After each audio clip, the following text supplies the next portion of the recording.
होली खेले आइबो छौरी चोली खोल देबोगे। होली खेले आइबो छौरी आ चोली खोल देबोगे। आ तोरा दुनु जो बालू के रंग देबोगे। आ तोरा दुनु जो बालू के रंग देबोगे। आ होली के बहाने छौरी हम आइब जेबोगे।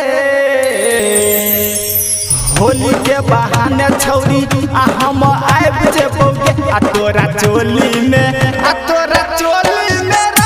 लगा देबोगे। आ तोरा चोली में रंग लगा देबोगे। डीजे सत्यम मदना बाजार।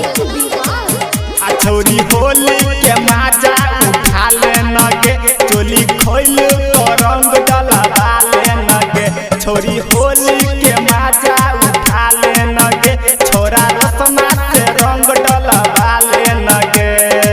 अरे आप के न लगे बोगे। आ पिचकारी के नोक सटा देबोगे। रंग ललका पियर का लगा देबोगे। आ पिचकारी के नोट सटा देबोगे। रंग ललका पियर का लगा देबोगे। कहो सब डीजे वाला गे छोरिया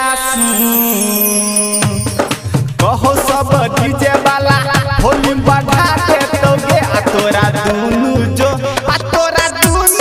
बालू के रंग देबोगे। आ तोरा दुनु जो बालू के रंग देबोगे।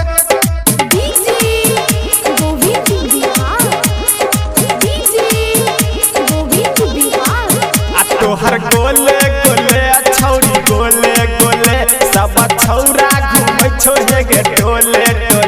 तोहर गोले छौरी गोले सब छौरा घूमै छौ हेगे टोले। अरे रे लगिया रे।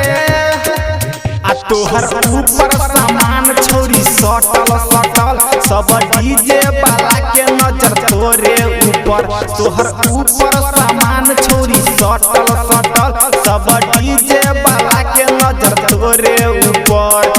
आरो देखी तो बुढ़वा के हो बुढ़वा लागल रहा होली में। कहो तोरा पपुआरिया आई पटा ले तोगे। आ तोरा चोली में